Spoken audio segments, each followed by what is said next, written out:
Hello Hanji Kidda, what's up people? Back with another video, and today we're previewing Ipswich Town versus Aston Villa. Before we get into anything, you know we got to do the shout outs. Massive shout outs to Angel Care Homes for all your care needs in the Black Country and Birmingham area. Massive shout outs to Mark Darcy for all your formal menswear needs. And of course to Desi Ballers, highlighting all South Asians at all levels in the beautiful game. I'll put their details in the description, so make sure you check them out. And if you're brand new here, make sure you smash that like button and hit the subscribe button. We have hit that 1000k subscribers. What can we get to? The next goal is 2000 subscribers by the end of the season. We've only been running this channel for less than a year, launched it last December. So I think, with the love you guys have been showing, I definitely feel we can hit 2000 by the end of the season. So if you ain't already, and it looks like there's about 40-45% of you that ain't subscribed, hit that subscribe button, tell your friends and family, smash the like button on this video, and turn the notification bell on. Now let's get to it. So as you've heard me before mention Desi Ballers, I'm going to mention them again and give them a massive shout out, because if it wasn't for Desi Ballers, I wouldn't have been able to connect with the people on this video today. So shout out Desi Ballers and shout out Panjabi Villans, who have got together, and a few of the lads there have given me their thoughts on Aston Villa, how the season's gone so far, who their danger men are, what their memories are of Ipswich, and how they think Saturday will go. So let's check that out. How's the season gone so far? And I think we've had a cracking start to the season. Couldn't have asked for any more. 12 out of 15 points. Even the Arsenal game that we did lose, I mean, if Ollie had put some of those chances away, it would have been a different story altogether. So I'm really been chuffed with how Villa have started. And also we've had the Champions League win. And the other night we also got through to the fourth round, beating Wickham. So all in all, it's a 9 out of 10 start from my point of view. We've obviously had a great start to the season. 6 wins out of 7 in all competitions, including a 100% record away from home.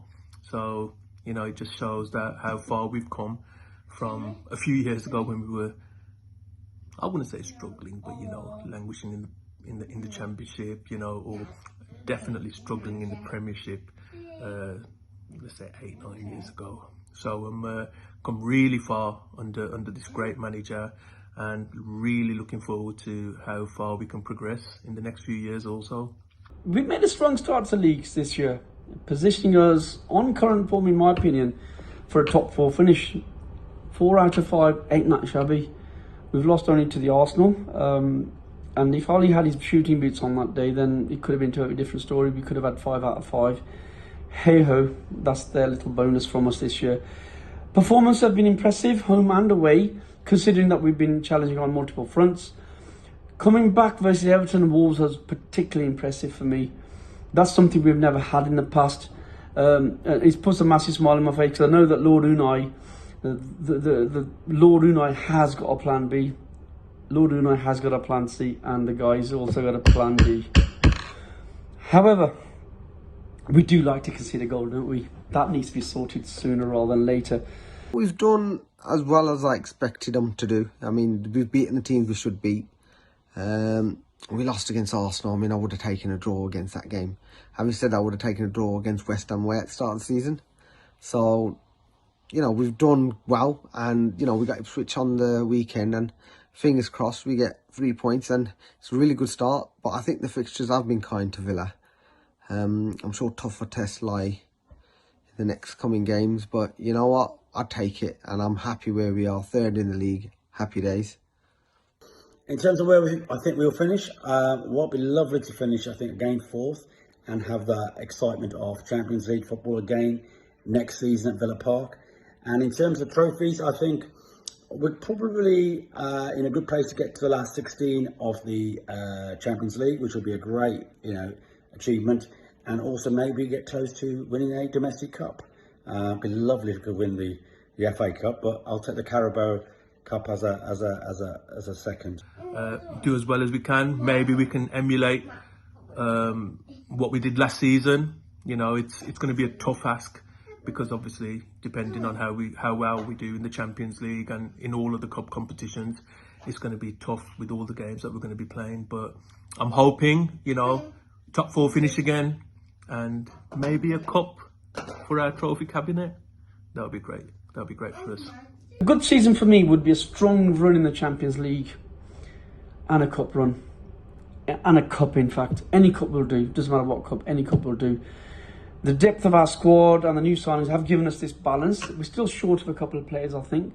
However, worry not, January's around the corner and we have Lord Unai at the helm. He will have already orchestrated targets. We will have already identified targets ready to go. But we do need to remain, as I said earlier, injury-free.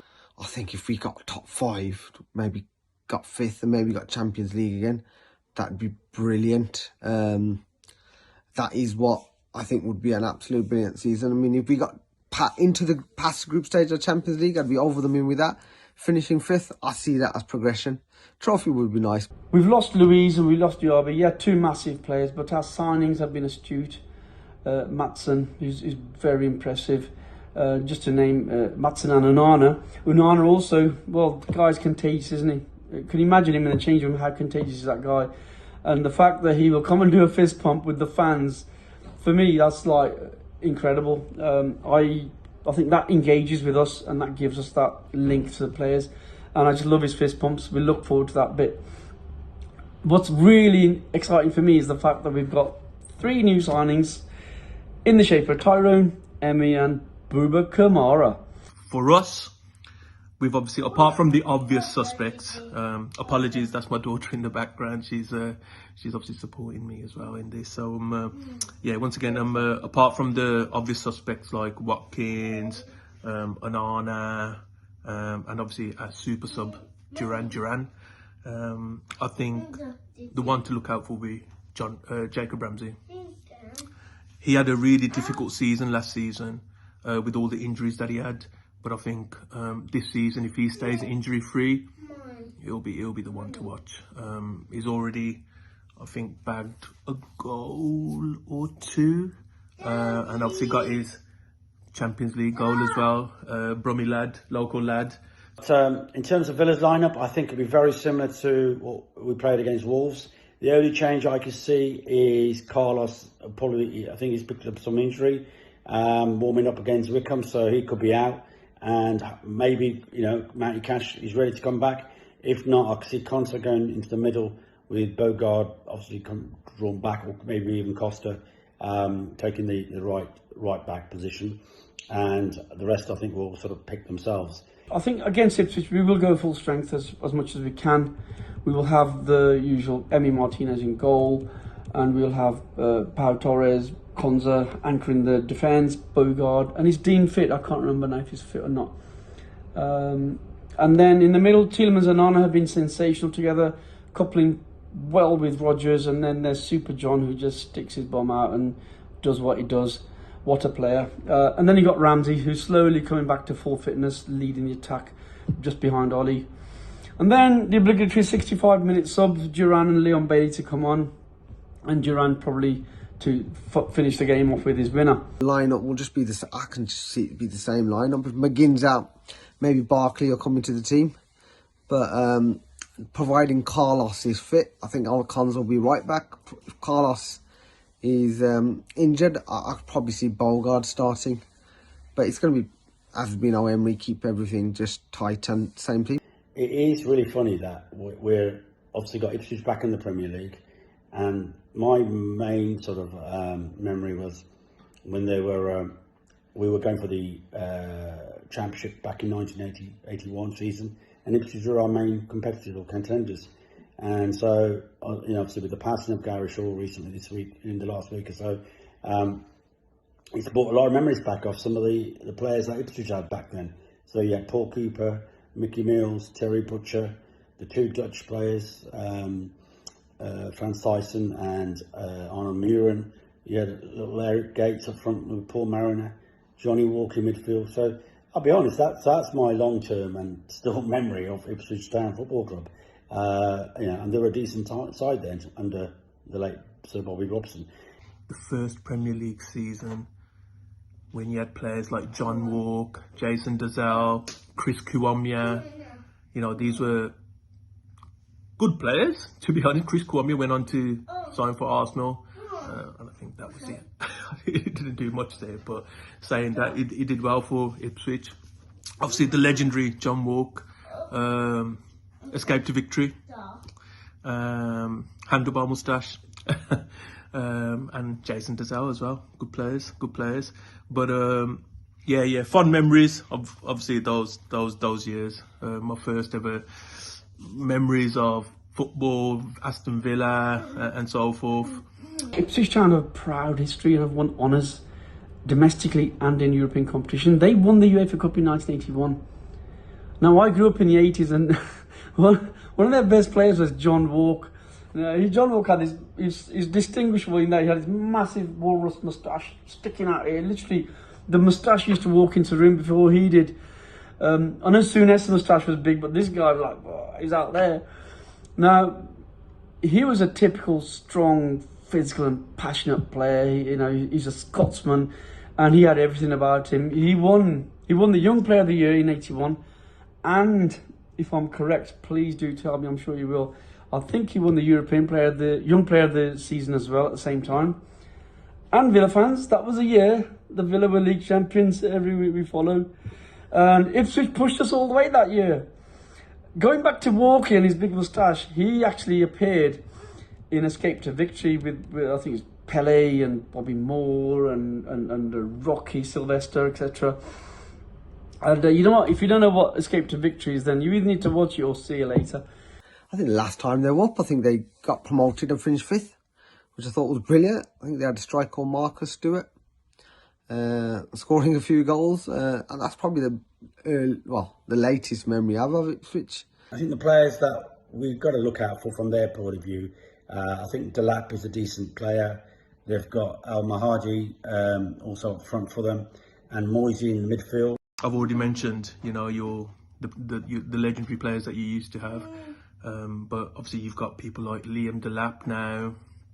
I also think you've got Axel Twanzebe, who used to be one of us a few years ago. You know, he did really well in the Championship. I really wanted him to sign for Villa. George Hurst, dangerous. He's physical. He's dangerous, and he can hit one. And then you got Sam Morsey. He can dictate play from the deep midfield.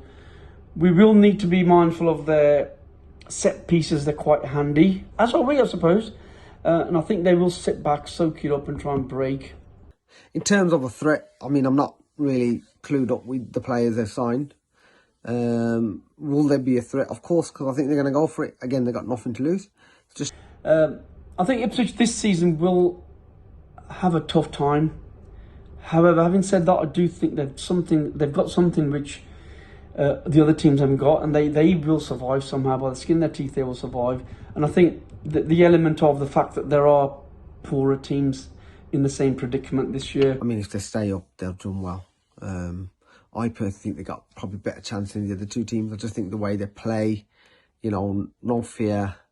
They've got nothing to lose, really. Didn't expect to come up. And then we're moving on to this weekend. Obviously, we're playing the Tractor Boys from Ipswich, Ed Sheeran's team and all that. And, you know, it's a side that's got promoted. They have been decent. They've had 3 draws. And they've gave Liverpool a decent game in the first half. So they're not a team that gets easily rolled over. I think we'll beat them 2-1. It will be a very close draw, but I think 2-1 edged that game for us. I think it's going to be a tough game. It kind of always has been. It'll be cagey, but I'm hoping for the 3 points. We do like to concede a goal, don't we, Villains? So I'm thinking, I'm not sure who's going to score first, though. I think we'll win 3-1 or 3-1 to Villa. Watkins, Konza, and Duran with the obligatory 65-70th minute goal to seal the points. I do expect us to win. I'm worried about our defence. I mean, we conceding goals. We haven't kept a clean sheet this season. I think Torres has looked a bit shaky in games. You know, he's had a pre-season. He just seems a bit off it. But I do predict us to win 3-1. Up the Villa. Up the Villa. Up the Villa. So there you go. Some great opinions, some great insight there on Aston Villa. You know, like they said, and they remind me of how we saw us as a football team in the League One and Championship seasons. You know, that high line, that high risk, high reward football. That's what Aston Villa are like. As their fans have said, they like to concede well, not like to, but they do concede a goal. Don't think they've got a clean sheet this season yet. But you know, they've won 4 out of 5 games. They're up there. They're third in the table for a reason. They had a really good season last season. And, you know, with the combination of the talent they've got, as they said, they had some big players that left in the summer, but they've recruited well. And again, they seem to unearth these kind of good gems and all the rest of it from there. Philogene, a player that was obviously in their academy, went to Hull and we were obviously in for him. That didn't work out for whatever reason. He went back to Villa. I think he's injured at the moment, which is why he's not featuring. But again, it shows you that not only are the owners and the model and Unai Emery and whatever the recruitment is, but not only are they looking at, you know, the here and now ready to go players, but also, you know, youth and building for the future. Ramsey was a player that some of their fans mentioned. Again, he's a local lad from Birmingham. I think he come through their academy, and he's doing really well. He scored in the Champions League recently for them, so you know, absolute massive moment for them. You know, and obviously Tyrone Mings, there seems to be a bit of love there from the Villa fans for Mings. Obviously, he's out injured, but I don't know if he'll be back in time for Sunday. But obviously, a player certainly us town fans are very fond of. But yeah, it's going to be a tough game. You know, they're a team that have unbelievable talent, game changers. You know, you think about the quality of Leon Bailey, and that's a player they bring off the bench. Obviously, they've got that Duran, who seems to be their super sub as well. And of course, Ollie Watkins. You know, Ollie Watkins, we know what he's about from his time at Brentford. And during his time at Brentford, he found the back of the net, unfortunately, against us. But yeah, like I said, Aston Villa, really good football club. You know, if we think about the top 6 and all the rest of it, so pleased that they kind of got into the Champions League spots and all the rest of it to break up the so-called norm. And you know, one of the things we need to ask, we talk about Kieran McKenna being a fantastic manager, and he is, but you know, let's not forget how much of a good manager Unai Emery is, and you know why he's not being talked in the same light as maybe not Pep, obviously, but certainly all the other managers. So apart from Pep, you know, Arteta maybe. I think Emery's up there. You know, if you look at what Arteta's done with Arsenal in terms of spend, and if Emery did that, and I know you can say, well, Emery was Arsenal manager before, blah, blah, blah. But like I said, Arsenal were a transition team then and all the rest of it. So, you know, there was a lot of deadwood and a lot of, you know, like I said, it's a transition, right? But yeah, man, big up Aston Villa. Hope they have a good season. But I hope they drop 6 points against us at Portman Road on Sunday and when we play them up at Villa Park. So it's going to be a tough task in shutting them down. But they play with that high line and they do concede. So I take confidence in that. And, you know, I've said time and time again, we're going to upset one of these big teams. And Aston Villa are a big team. There's no reason we can't, you know, certainly at least take a point and maybe take all 3. As long as we play up to, you know, our standards and we don't make the mistakes. Because that's the key thing, town fans, isn't it? If we look at the goals we've conceded in this Premier League, if you go back to the Championship and League One, the majority of the goals we conceded then and all of the goals that we've conceded this season, they've all come from mistakes, you know, or, you know, lapses in concentration and all the rest of it. Now, week on week, we're improving. So there should be some more, you know, there should be more improvement this week. So I'm feeling confident. You know, I think we're going to do the business. And in terms of, you know, how we're going to be lining up and what I expect to see, you know, I think it's going to be the same again, really. We'll go for that 4-2-3-1. You know, Muric has been proven that he's a real solid goalkeeper. And he's going to be required, and his shot stopping is going to be massive in terms of, not just the shot stopping, but also commanding his area. So, you know, he's going to be starting. Leaf, you know, I thought, we know he's good at getting forward. And yes, you know, there were some critics about him on against Southampton. I thought he played really well against Southampton and Brighton. And particularly against Brighton, it's the defensive side. And our fullbacks are going to be busy. So Leif Davis and then Axel on the right, who's been brilliant, bar the mistake or lapse of concentration against Southampton. And then I think you're going to see O'Shea and Greaves in the middle again. So that'll be the back four. And then in the middle, assuming he's fit because it was just a knock, I'm expecting Calvin Phillips to come in. And obviously he's going to be next to Sammy Morsey. And we know what Sam's like. He had a phenomenal game on Saturday. Not just a wonder strike, but he was brilliant throughout the game. Easily the man of the match for us on Saturday. And again, I'm expecting him to have a really big game. You heard from some of the Villa fans as well. They've obviously taken an interest in him or taken note anyway, because they've certainly picked him out as a player to look out for. And then this is where we get a bit interesting, because we've seen Schmodix on the left, Hutchinson in the middle, and then Burns on the right. Now, I don't know if we want that. So for me, again, it's my preference, and what do I know? McKenna's the gaffer, right? But I'm tempted to go Amari on the left, Schmodix in the 10, and Burnsy on the right. I just think Schmodix running over the shoulder and the high line Villa play, I think that's going to be good. If we think about that City goal, I think we can replicate a similar goal there. Amari's done well, but I think, let's stick him out wide, get him running down that wing, get him forcing and pinning those defenders back as well, and, hopefully creating some space for Schmodix or whoever in the middle. And then up top, I thought he was unlucky not to score last week, but Mr. Liam Delap, last time we played at Portman Road, he scored, so hopefully he'll get a goal. So you heard what the Villa fans are saying, they're going to back their team to win, and I get it. Why wouldn't you? Unbelievable start, unbelievable season. They seem to have got better and better. They held their own in the Champions League game. But maybe they're going to have one eye on, Wednesday's game against Bayern Munich. So that's my kind of thinking. And if that's the case, then I think they're there for the taking. I think that high line can be exposed. And I think we've shown, like against Brighton, we can defend well. So I think we combine that, and we have to perform. So we make sure we're performing to our best. Then there's no reason we don't get a 2-1 Town win. And again, before we check out, if you ain't already, smash the like button and hit the subscribe button. Like I said, there's about 40-45% of you that ain't subscribed. I don't know why not. You should just subscribe. It's free. You just click the little button. It's free. You ain't even got to pay for nothing. In a day and age where everyone's charging you for everything, we ain't charging you for YouTube, you know what I mean? So click the subscribe button, turn the notifications on, because you never know when I'm dropping some more videos.